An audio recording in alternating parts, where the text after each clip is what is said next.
Hello everyone, शुरू करते हैं आज की वीडियो। और आज की वीडियो का हमारा टॉपिक है संज्ञा। संज्ञा वो है जिसे हम शुरू में जब हम व्याकरण पढ़ना शुरू करते हैं तब सबसे पहला जो विषय हम उसके अंतर्गत पढ़ते हैं वह संज्ञा होता है। संज्ञा का अर्थ सामान्य रूप से ऐसे शब्दों से है जिनका कुछ नाम होता है, यानी नाम वाले जो भी शब्द हैं वे संज्ञा के अंतर्गत आते हैं, जिनको बोल के आपके दिमाग में उसका एक चित्र बनता है, एक पिक्चर बनता है, वह सब संज्ञा है। जैसे नदी, पहाड़, पेड़, फल, फूल, कोई व्यक्ति, कोई जानवर, कोई पशु पक्षी, बहुत सारी चीजें, हमारे आसपास की सभी वस्तुओं को हम संज्ञा कहते हैं। तो संज्ञा की जो परिभाषा होती है वह है किसी व्यक्ति, ठीक है, कोई भी व्यक्ति वह हो सकता है, कोई भी वस्तु, स्थान,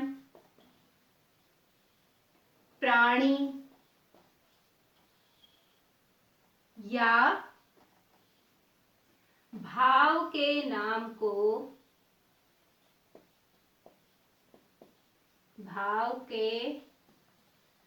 को संज्ञा कहते हैं। यानी किसी भी व्यक्ति, कोई भी व्यक्ति हो, कोई भी वस्तु हमारे आसपास उपलब्ध, कोई भी मटेरियल, कोई भी वस्तु आप ले लीजिए, कोई भी स्थान, कोई प्राणी, मनुष्य के अलावा जीव जंतु, पशु पक्षी, या फिर कोई भाव जो हमारे मन में आता है, जो हमारी दशाओं को दिखाता है, वह सभी क्या है, संज्ञा कहलाते हैं। ठीक है, संज्ञा से मतलब किसी के नाम से नहीं है। संज्ञा का तात्पर्य किसी स्थान के नाम से है, किसी प्राणी के नाम से है, किन्हीं भावों से है, जैसे बुढ़ापा, बचपन, युवावस्था, बीमारी, खुशी, ये कहीं ना कहीं हमारी फीलिंग्स हैं, हमारी दशाएं हैं, ये सब भी संज्ञा के अंतर्गत आता है। जब इसमें इतनी सारी चीजें आती हैं तो फिर हम इसका वर्गीकरण करते हैं, क्योंकि हम सारी चीजों को एक ही कैटेगरी या फिर एक ही वर्ग में नहीं रख सकते हैं। हम संज्ञा के भेदों की बात करते हैं तो संज्ञा के 3 भेद होते हैं। संज्ञा के भेद, इसमें हम मुख्य रूप से संज्ञा के 3 भेदों की बात करते हैं। सबसे पहले इसमें आता है व्यक्ति वाचक संज्ञा। दूसरा भेद जो हम संज्ञा का पढ़ते हैं वह है जातिवाचक संज्ञा।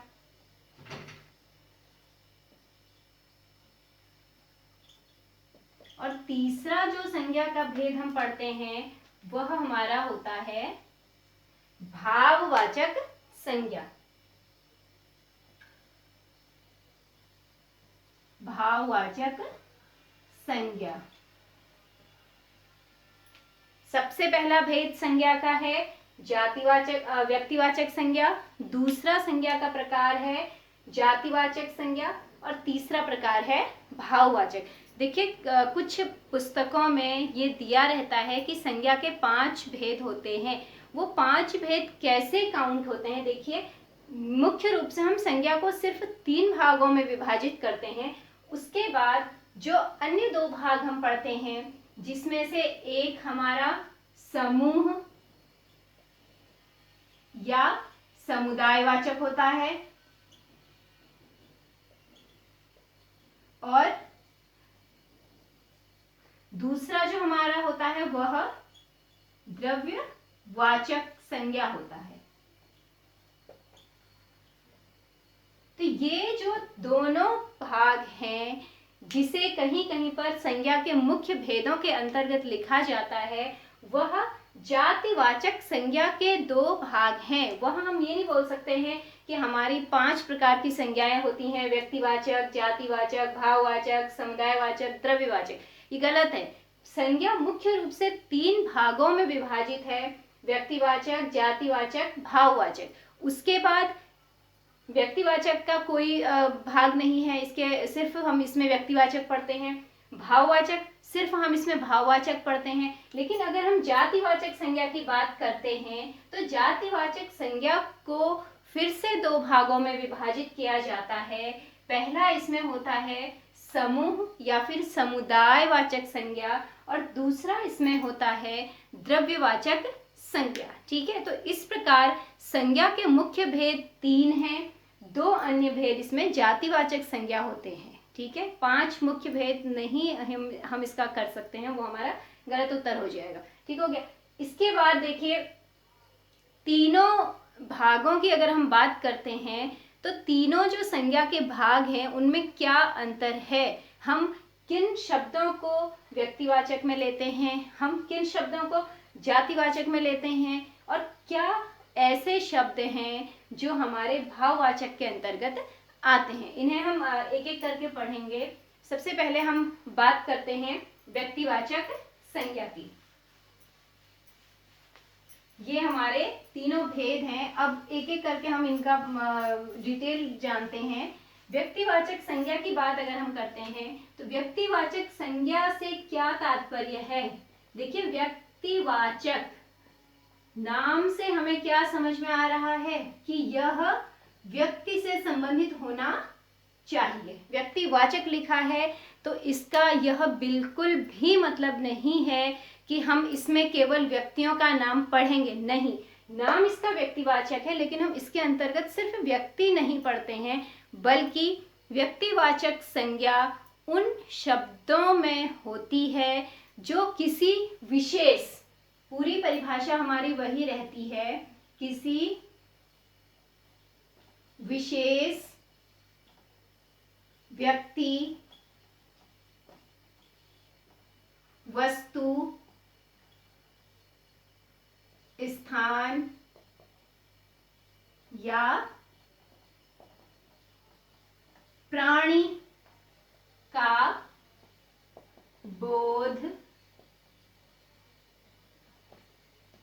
कराने वाले शब्द। ठीक है, यानी क्या, व्यक्तिवाचक संज्ञा का तात्पर्य उन शब्दों से है जो शब्द किसी विशेष, यहाँ पर जो मुख्य बिंदु है या मुख्य जो इस परिभाषा की विशेषता है, इस परिभाषा का जो मुख्य शब्द है वह यही विशेष शब्द है। इसको मैं आपको आगे बताऊंगी कि क्यों हम परिभाषा में विशेष शब्द लिखते हैं। सबसे पहले देखिए कि हमने जो परिभाषा लिखी है, किसी विशेष व्यक्ति, वस्तु, स्थान या फिर प्राणी के नाम का बोध कराने वाले जो हमारे शब्द हैं वह व्यक्तिवाचक संज्ञा के अंतर्गत आते हैं। अब इसको उदाहरण से हम समझते हैं। देखिए, मैं यहाँ पे 2-3 एग्जाम्पल्स लिखूंगी, फिर आप मुझे उसमें आपको मैं बताऊंगी।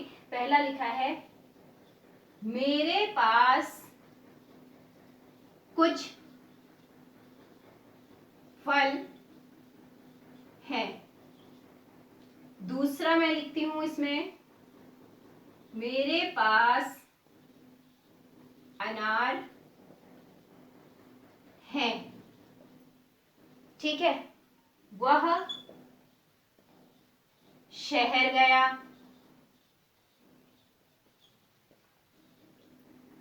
इसमें हमने लिखा, वह नैनीताल गया। देखिए, 4 वाक्य मैंने लिखे हैं। अब इसमें क्या है, इसमें आपको व्यक्तिवाचक संज्ञा में आपको इसके माध्यम से बताऊंगी।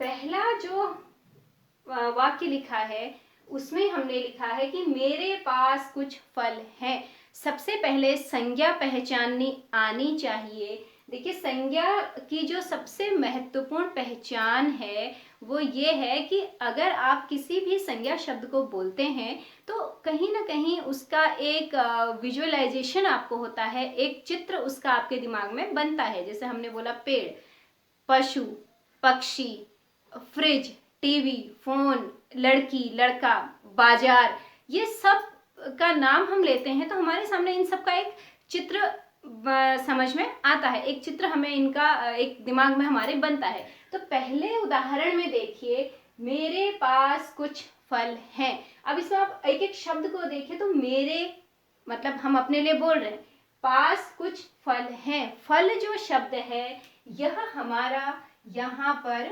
संज्ञा है, ठीक है। फल माने संज्ञा हो गया, वस्तु का नाम है, फल चीजें होती हैं, ठीक है। मेरे पास अनार है, यहाँ पर हमने फल ना लिख के हमने फल की जगह क्या लिखा है, अनार शब्द का प्रयोग किया है। तो यहाँ पर हमारा जो अनार शब्द है वह क्या होगा, संज्ञा। अगला है वह शहर गया, ये सर्वनाम है, ये क्रिया है, ये हमारा संज्ञा है। वह नैनीताल गया, ठीक है। दोनों चारों जो उदाहरण हैं, इन चारों में हमने ये तो देख लिया कि इसमें संज्ञा शब्द क्या है। अब हम व्यक्तिवाचक संज्ञा की बात करते हैं, तो इसमें से कौन से उदाहरण हैं जिनमें हमने व्यक्तिवाचक संज्ञा का प्रयोग किया है। देखिए, हमने जो परिभाषा लिखी है उसमें हमने ये लिखा है कि वे शब्द व्यक्तिवाचक संज्ञा के अंतर्गत आते हैं जो किसी विशेष की ओर संकेत करते हैं। वह विशेष हमारा कोई स्थान हो सकता है, वह विशेष हमारा कोई वस्तु हो सकती है, कोई नाम हो सकता है, कोई जगह हो सकती है, कुछ भी हो सकता है। तो देखिए, इसकी अगर हम बात करते हैं तो यहाँ पर हमने फल बोला है। फल से हमें ये स्पष्ट नहीं होता है कि हमारे पास या मेरे पास वास्तव में क्या है। वो कुछ अनार हो सकते हैं, वो कुछ अमरूद हो सकते हैं, केले हो सकते हैं, सेब हो सकते हैं, अंगूर हो सकते हैं, कुछ भी हो सकता है। मतलब हमें निश्चित नहीं है कि वास्तव में हम किसकी बात कर रहे हैं। फल हमने बोल दिया, जो हमने कॉमन बोल दिया, हम बहुत सारी चीजों को फल बोलते हैं। लेकिन अगर हम इस उदाहरण में देखते हैं तो मेरे पास अनार है, मैं एक पर्टिकुलर वस्तु की बात कर रही हूँ, मैं एक विशेष फल की बात कर रही हूँ कि मेरे पास क्या है, अनार है। अब इसमें स्पष्ट होता है ना कि हम किस चीज की बात कर रहे हैं। हम यहाँ पे फल नहीं बोल रहे, हमने यहाँ पर अनार बोला जो एक स्पेसिफिक फ्रूट के लिए प्रयोग किया जाता है। तो ये जो अनार शब्द है ये हमारा किसका उदाहरण है, व्यक्तिवाचक संज्ञा का। देखिए, मैंने आपको शुरू में ही बताया था कि व्यक्तिवाचक इस शब्द के शाब्दिक अर्थ पे बिल्कुल ध्यान देने की जरूरत नहीं है। व्यक्तिवाचक मतलब सिर्फ व्यक्ति से नहीं है, कोई भी ऐसी चीज जो किसी स्पेसिफिक वस्तु का या किसी स्पेसिफिक स्थान का हमें इंफॉर्मेशन देती है, हमें किसी स्पेसिफिक वस्तु की जानकारी देती है, वो सारे हमारे व्यक्तिवाचक के अंतर्गत आते हैं, ठीक है। तो अनार एक स्पेसिफिक फ्रूट है, यहाँ पर हमारा व्यक्तिवाचक संज्ञा का उदाहरण क्या हो जाएगा, अनार। अगला उदाहरण देखिए, वह शहर गया। शहर गया, शहर बहुत सारे हैं, कौन से शहर हमें मालूम नहीं है, शहर गया है हमें इतना पता है। लेकिन हम अगर इस उदाहरण की बात करते हैं, वह नैनीताल गया। नैनीताल, देखो अब हम हर किसी को तो नैनीताल बोल नहीं सकते हैं, नैनीताल मतलब एक पर्टिकुलर जगह है।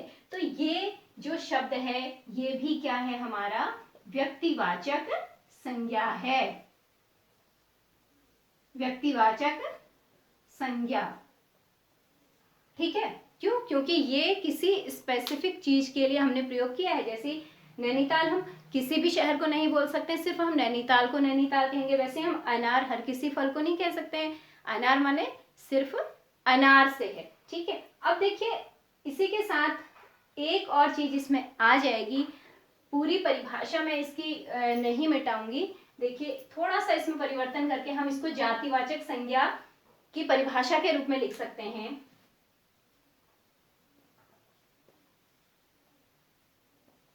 जातिवाचक संज्ञा, ये संज्ञा का दूसरा भेद है, ये संज्ञा का दूसरा प्रकार है। अब इसमें क्या है, देखिए हमने व्यक्तिवाचक संज्ञा की बात की तो हमने इसमें किसी विशेष व्यक्ति का वर्णन किया, किसी विशेष व्यक्ति के विषय में बात की। लेकिन जब हम जातिवाचक संज्ञा की बात करते हैं तो वहां पर हम कोई पर्टिकुलर चीज को नहीं लेते हैं, किसी देखिए परिभाषा में भी सिर्फ एक शब्द का अंतर है, समूह।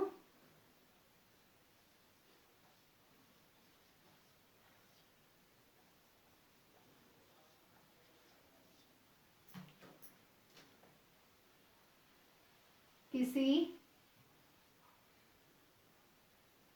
समूह या जाति का बोध कराने वाले शब्द।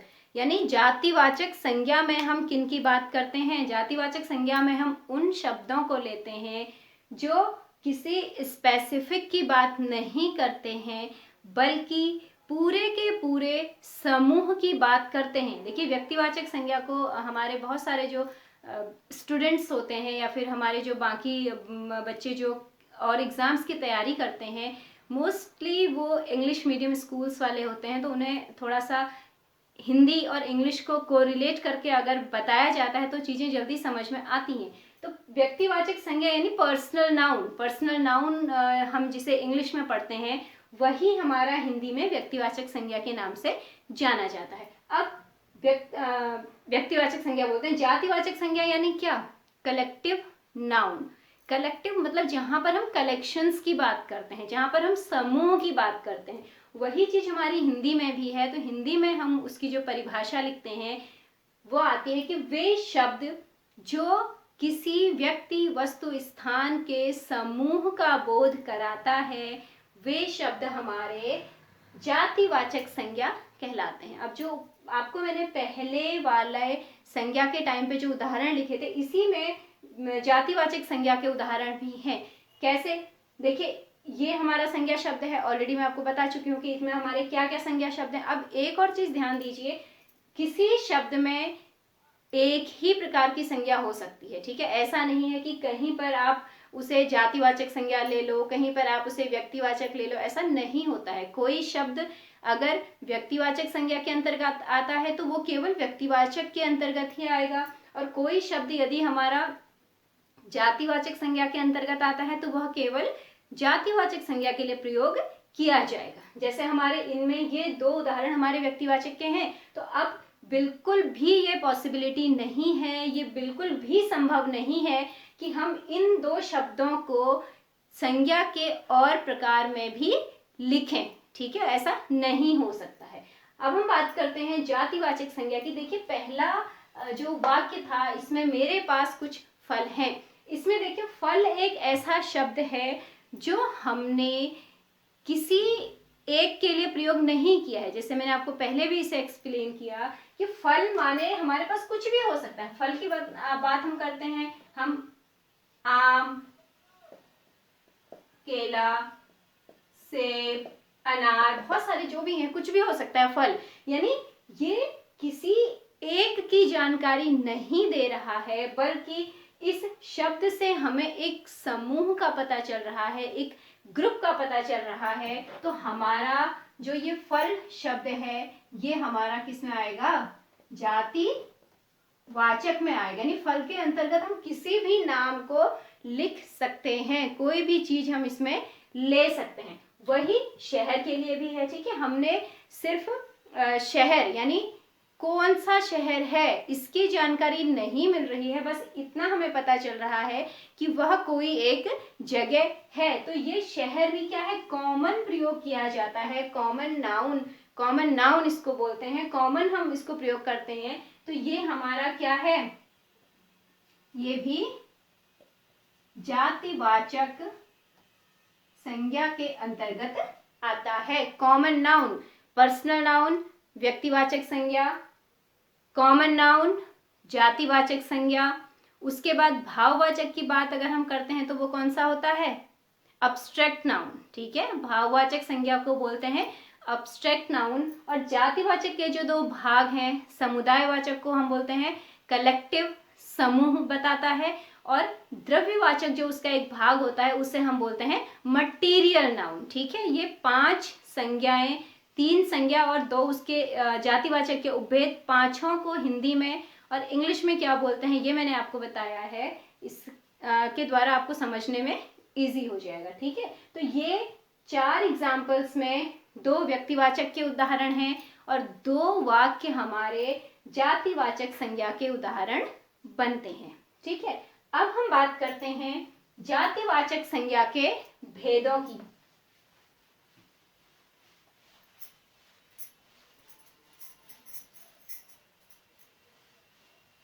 ठीक है, जातिवाचक संज्ञा के जो दो भेद आपको मैंने बताए थे, एक हमने बात की थी समूह या समुदायवाचक की।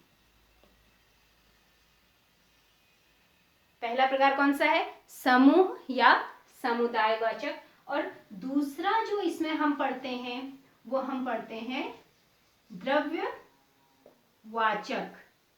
संज्ञा। ठीक है, ये हमारा समुदायवाचक संज्ञा होता है। ये इसके दो भेद हैं। दोनों में अंतर क्या है? देखिए, समूह का मतलब हम सब जानते हैं। समूह से जो अर्थ होता है वह क्या है?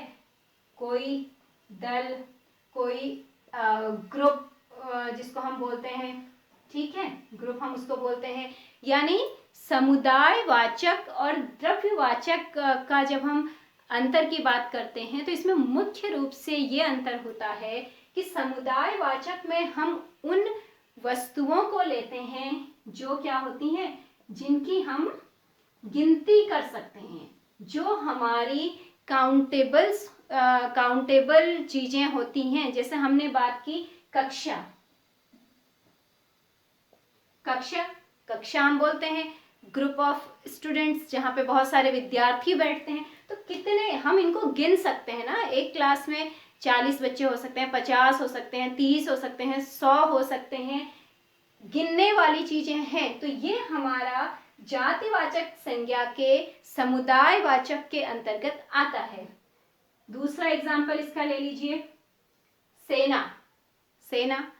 ये भी बहुत बड़ी सेना है, तो भी कुछ ना कुछ निश्चित संख्या उनकी होती है। भीड़, बहुत सारा क्राउड, ठीक है, बहुत सारा, यानी गिनने बैठे तो हम उनको गिन सकते हैं, हम उनको गणना उनकी कर सकते हैं। तो ऐसी वस्तुएं जिन की गिनती की जा सके, जिनको हम काउंट कर सकते हैं, वह हमारे समूहवाचक या फिर समुदायवाचक के अंतर्गत आते हैं। अब द्रव्यवाचक में हम किसकी बात करते हैं? द्रव्यवाचक में हम उन चीजों की बात करते हैं, इसे मटीरियल नाउन बोला जाता है, जो वस्तुएं हमारे आसपास हैं, जिनको हम यूजुअली मेजर करते हैं। जैसे इसमें क्या होंगी? तोल वाली वस्तुएं, ठीक है। जैसे कोई भी द्रव्य, घी, सोना, तेल, पानी, ठीक है, या फिर लोहा, पीतल। ये सारी चीजें जिनको हम मेजर करते हैं, जो हमारे आसपास वस्तुएं, जो हमारे आसपास मेटल, नॉन मेटलिक जो चीजें होती हैं, वे हमारे द्रव्यवाचक संज्ञा के अंतर्गत आता है। इन्हें हम कुछ उदाहरणों से समझते हैं। कुछ उदाहरणों के द्वारा इन दोनों को हम स्पष्ट रूप से और समझते हैं। देखिए, जैसे अगर हम समुदायवाचक संज्ञा की बात करते हैं तो इसमें है कक्षा में 30 बच्चे हैं, ठीक है। दूसरा इसमें आएगा हमारी सेना बहुत वीर है। तीसरा इसमें आ सकता है बाहर भीड़ बहुत है, ठीक है। और इसमें क्या आ सकता है? जानवर चर रहे हैं। जानवर चर रहे हैं। फिर है वह बाजार से सब्जियां लाया। ठीक है, इन उदाहरणों में देखिए कक्षा में 30 बच्चे हैं। देखिए यहाँ पर हम कक्षा की बात करते हैं, हम कौन सी कक्षा है हम ये नहीं बोल रहे। ठीक है, हमने ये नहीं कहा कि अगर हम इसी की जगह कक्षा 5वीं में, कक्षा 10वीं में बोलते तो फिर वो व्यक्तिवाचक हो जाता। क्यों? क्योंकि वहां पर हम एक किसी पर्टिकुलर क्लास की बात कर रहे हैं, लेकिन यहाँ पे हमने कक्षा शब्द ओवरऑल कोई भी हो सकती है, हमें ये नहीं पता है। कक्षा में 30 बच्चे हैं, बच्चे जो शब्द है यह भी हमारा जातिवाचक संज्ञा को दर्शाता है। देखिए हमने लड़का लड़की या फिर हमने नाम नहीं बोला, बच्चे के अंतर्गत हम किसी को भी ले सकते हैं, किसी के लिए भी हम बच्चे का प्रयोग कर सकते हैं जो उस एज ग्रुप के हैं। ठीक है, हमारी सेना कौन है? सेना, सेना की बात हम कर रहे हैं। सेना काउंटेबल है, बहुत वीर है। बाहर भीड़ बहुत है, इसमें कौन सा आ जाएगा? ये शब्द आ जाएगा भीड़। नंबर ऑफ पीपल, क्राउड की बात हम कर रहे हैं। जानवर चर रहे हैं, चर रहे हैं मतलब होता है ग्रेजिंग करना। वो जब क्या करते हैं खेत में चरते हैं ना, घास खाने जाते हैं, उसे बोलते हैं ग्रेजिंग, चरना। जानवर कौन है हमें नहीं पता, हमने ये नहीं बोला कि गाय भैंस घोड़े, क्या हमें नहीं पता, हमने कॉमन बोल दिया जानवर। हो सकता है कि वो एक ही प्रकार के हों, हो सकता है कि वो कुछ गाय हो, कुछ बकरियां हो, कुछ भैंस हो, कुछ भी हो सकता है। ठीक है, वह बाजार से सब्जियां लाया। सब्जियां क्या लाया? सब्जियां लाया। कौन सी लाया? बहुत सारी सब्जियां होती हैं, हमने पर्टिकुलर नाम अगर लेके लिखते तो वो हमारा व्यक्तिवाचक में आ जाता। जैसे हम लिखते कि वह बाजार से टमाटर लाया, तो टमाटर मतलब सिर्फ टमाटर, हम किसी भी सब्जी को टमाटर नहीं बोलेंगे। लेकिन यहाँ हमने सब्जियां बोला है तो हमें नहीं पता है कि हम पर्टिकुलर किस चीज की बात कर रहे हैं, लेकिन हमें इतना पता है कि सब्जियां वो लेके आया है, तो सब्जियां जो है वो कॉमन हमने यूज किया है। ठीक है, कॉमन हमने उसका प्रयोग किया है, सामान्य रूप से हमने उसको प्रयोग किया है, तो ये शब्द भी हमारा किस में आएगा? यह भी हमारा समुदाय वाचक में आएगा। और इन सब में जिसमें भी अंडरलाइन किया हुआ है, जो भी रेखांकित शब्द हैं, ये सारी की सारी काउंटेबल चीजें हैं। अब द्रव्यवाचक के उदाहरण अगर हम देखते हैं, वह पानी लाई।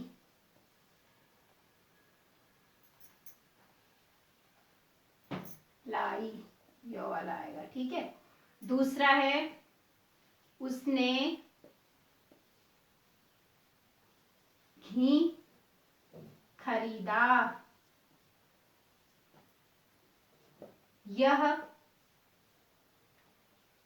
लोहे का औजार है। दिया तांबे से बनता है। 4 ही उदाहरण मैं लिख रही हूँ, वैसे हम बहुत सारे उदाहरण इसमें लिख सकते हैं, कोई भी चीज हम ले सकते हैं। वह पानी लाई, उसने घी खरीदा, यह लोहे का औजार है, दिया तांबे से बनता है। देखिए इसमें पानी, ये जो हमारा शब्द है यह किसी मटेरियल, कोई मटेरियल को दिखा रहा है, किसी वस्तु को दिखा रहा है, तो ये हमारा क्या आ जाएगा? द्रव्यवाचक आएगा, जिसको हम काउंट नहीं कर सकते हैं, हम तोल सकते हैं ना, इतने लीटर, इतना या फिर कोई सॉलिड है तो हम उसको केजी में तोल सकते हैं, ग्राम में तोल सकते हैं, डिपेंड करता है कि वो क्या चीज है। उसने घी खरीदा, पानी के समान ही घी में भी हमारी द्रव्यवाचक संज्ञा होगी। यह लोहे का औजार है। ठीक है, लोहा एक धातु है, जो धातुओं के लिए हमने प्रयोग किया है लोहा, तो यह भी हमारा किसका उदाहरण बन जाएगा, द्रव्यवाचक संज्ञा का। दिया तांबे से बनता है, तांबा भी एक मटेरियल होता है, एक मैटर होता है, कॉपर जिसे हम बोलते हैं। दिया तांबे से बनता है, तो तांबा जो शब्द है यह भी क्या है, द्रव्यवाचक संज्ञा का उदाहरण है। देखिए स्पष्ट है ना, दोनों में हमने संज्ञा शब्दों को रेखांकित किया, तो यहाँ पर के जो भी रेखांकित शब्द हैं ये हमारे ऐसी वस्तुएं हैं जिन्हें हम गिन सकते हैं। हो सकता है वो कम संख्या में हो सकता है वो बहुत ज्यादा संख्या में हो, लेकिन हम उन्हें गिन सकते हैं।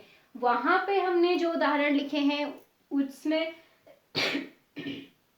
जो भी संज्ञा शब्द हैं उन्हें हम गिन नहीं सकते हैं, उन्हें हम मेजर करते हैं। तो मेजर करने वाली जो भी संज्ञा जो भी संज्ञा की चीजें ऐसी होंगी जिनको हम मेजर करेंगे वो द्रव्यवाचक में आएगा। वो चीजें जो काउंट की जा सकती हैं और समूह को दर्शाती हैं वो हमारा समुदायवाचक में आएगा। ठीक है, तो जातिवाचक संज्ञा के ये दो भेद हैं। ये संज्ञा के भेद नहीं है बल्कि संज्ञा की जो जातिवाचक संज्ञा है उसके भेद हैं। ठीक है, तो 5 भेदों में इन्हें काउंट मत करिएगा कभी भी। लास्ट जो संज्ञा का हमारा भेद आता है वह है भाववाचक संज्ञा। भाववाचक संज्ञा से मतलब है वे शब्द जो किसी दशा अवस्था को दिखाते हैं। ठीक है, भाववाचक संज्ञा से क्या तात्पर्य है, भाववाचक संज्ञा, इसमें हम कौन से शब्द लेते हैं, किसी संज्ञा शब्द की दशा या अवस्था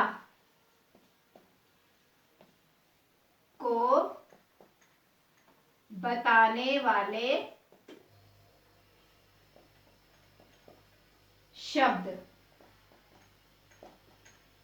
किसी भी संज्ञा शब्द की जो दशा होती है, उसकी जो अवस्था होती है, उसका पता हमें जिन शब्दों के माध्यम से चलता है वे शब्द हमारे भाववाचक संज्ञा कहलाते हैं। ठीक है, जैसे बाहर, बीमार, गाय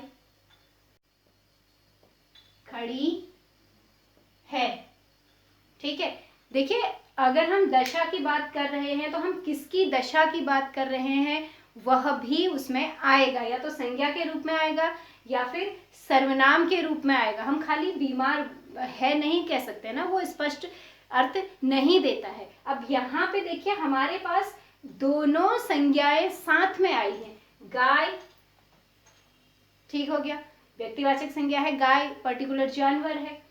बीमार क्या है, भाववाचक है। क्यों, क्योंकि गाय की स्थिति हमें पता चल रही है। ठीक है, हम विशेषण में भी इसी प्रकार के शब्द पढ़ते हैं, भाववाचक संज्ञा और जो विशेषण है उसमें बहुत सारे ऐसे शब्द होते हैं जो भाववाचक संज्ञा होते हैं और उन्हीं को हम विशेषण के जैसे भी प्रयोग करते हैं। ठीक है, तो ये आगे जब हम विशेषण भी पढ़ेंगे तो मैं आपको इनका अंतर स्पष्ट करूंगी। ठीक है ना। दूसरा है बुढ़ापा, व्यक्ति को कमजोर बना देता है।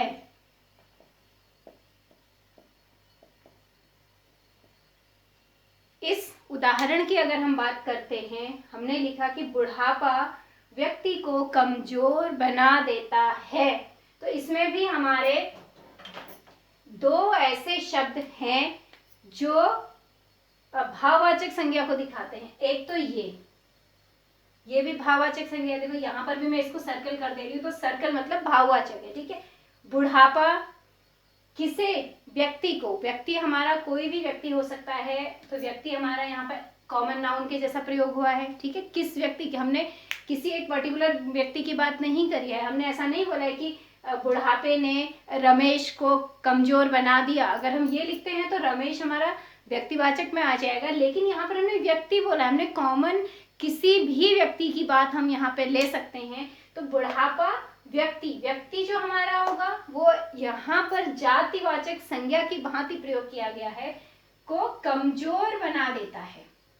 कमजोर भी क्या है, एक शारीरिक दशा को दर्शाता है, एक शारीरिक दशा का बोध कराता है। तो यहाँ इस उदाहरण की बात हम करते हैं, तो इस पूरे उदाहरण में 3 संज्ञा शब्द हैं, बुढ़ापा, दूसरा है व्यक्ति, तीसरा है कमजोर। और इसमें से हमारे 2 शब्द ऐसे हैं, बुढ़ापा और कमजोर, जो भाववाचक संज्ञा को बताते हैं, भाववाचक संज्ञा का बोध कराते हैं। और व्यक्ति शब्द ऐसा है जो जातिवाचक संज्ञा का बोध कराता है, ठीक है। व्यक्तिवाचक मतलब हमने पूरे मनुष्य मात्र की बात यहाँ पर की है, कोई भी हो सकता है, वो किसी के भी साथ ये सिचुएशन आ सकती है, ठीक है। तो यहाँ पर हमारे ये दोनों भाववाचक के उदाहरण हैं और ये हमारा जातिवाचक का उदाहरण है। तीसरा देखिए, यह चमकीला कपड़ा है।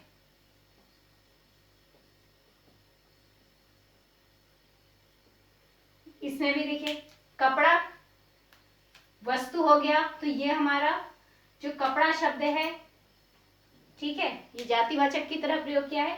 चमकीला कपड़ा, चमकीला कपड़ा है हमारा, ठीक है ना, उसका एक दशा, उसकी स्थिति, उसकी अवस्था को बता रहा है। तो ये हमारा किस में आएगा, भाववाचक संज्ञा के अंतर्गत आएगा। ये हमारे संज्ञा के तीनों भेद हमने पढ़े हैं। व्यक्तिवाचक संज्ञा जिसे हम पर्सनल नाउन कहते हैं, जातिवाचक संज्ञा जिसे हम कॉमन नाउन कहते हैं। और इस संज्ञा के 2 भेद होते हैं। पहला होता है समुदायवाचक, जिसे कलेक्टिव नाउन के नाम से जाना जाता है। दूसरा इसका भेद होता है द्रव्यवाचक, जिसे हम मटीरियल नाउन के नाम से जानते हैं। तीसरा संज्ञा का जो भेद है वो हमारी भाववाचक संज्ञा है, जिसे हम अब्स्ट्रैक्ट नाउन के नाम से भी जानते हैं। तो इन्हीं उदाहरणों के साथ आज का जो ये टॉपिक है ये ख़त्म हो गया है, ये टॉपिक हमारा पूरा हो गया है। अब कुछ एक एक्सरसाइज या फिर 1-2 उदाहरण मैं आपको इसमें बताती हूँ, जिसमें हम सिर्फ संज्ञा शब्द उसमें से छांटेंगे और उसका भेद बताएंगे कि इसमें कौन से प्रकार की संज्ञा है। देखिए, एक ही वाक्य के में हम एक से ज्यादा संज्ञा शब्दों को भी लिख सकते हैं, ठीक है। एक वाक्य में एक से ज्यादा संज्ञा शब्दों का भी प्रयोग किया जाता है। कुछ एग्जाम्पल हम देखते हैं, देखिए, वह बाजार से आ गया, वह बाजार से आ गया। इसमें देखिए, ये शब्द हमारा क्या है, संज्ञा है, ठीक है। बाजार कौन सा होगा, बाजार को हम लेंगे जातिवाचक संज्ञा में। क्यों, देखो बाजार बहुत सारी होती है ना, कोई हमारी फल बाजार होता है, कोई हमारा डे वाइज बाजार होता है। तो यहाँ पर स्पेसिफाई नहीं किया है, यहाँ पर हमने बाजार कॉमन लिखा है कि वो बाजार से आ गया, वो मुख्य रूप से किस बाजार से आया उसकी जानकारी नहीं मिल रही है। तो ये शब्द हमारा किस में आ जाएगा, जातिवाचक में आएगा। अगर इसी की जगह लिखा रहता है कि वह बर्तन बाजार से आ गया, एक उदाहरण आपको बताती हूँ, तो बर्तन बाजार यानी पर्टिकुलर बर्तन बाजार, ठीक है, तो वहां पर बर्तन बाजार दोनों शब्द हमारे संज्ञा में सर्कल होंगे और उदाहरण किसका आएगा, व्यक्तिवाचक संज्ञा का आएगा। दूसरा उदाहरण है, पक्षी पेड़ पर बैठे हैं। पक्षी पेड़ पर बैठे हैं। पक्षी है कौन सा? जातिवाचक। ठीक है, जातिवाचक संज्ञा इसमें है। पक्षी मतलब कौन सा पक्षी हमें नहीं पता, हम कॉमन बोल रहे हैं कि पक्षी पेड़ पर बैठे हैं। अगला उदाहरण देखिए, राकेश कल दिल्ली गया था। इस वाक्य में ये संज्ञा है, इस वाक्य में ये भी संज्ञा है। दोनों संज्ञा शब्द हैं और दोनों में एक समानता है कि दोनों क्या है? नाम है। ये एक व्यक्ति का नाम है, ये एक स्थान का नाम है। तो क्योंकि दोनों जो शब्द हैं किसी पर्टिकुलर नाम को बता रहे हैं, पर्टिकुलर व्यक्ति, पर्टिकुलर जगह की जानकारी हमें दे रहे हैं, तो इन दोनों में कौन सी संज्ञा होगी? व्यक्तिवाचक संज्ञा होगी। ठीक है, संज्ञा तो है कौन सी? व्यक्तिवाचक। एक लास्ट उदाहरण बताती हूं। आपसे मिलकर खुशी हुई। ठीक है, खुशी भाव। ठीक है, एक फीलिंग की बात हम कर रहे हैं। ये हमारा आएगा भाववाचक संज्ञा में। ठीक है, तो ये हमारा आज का विषय यहीं पे खत्म होता है।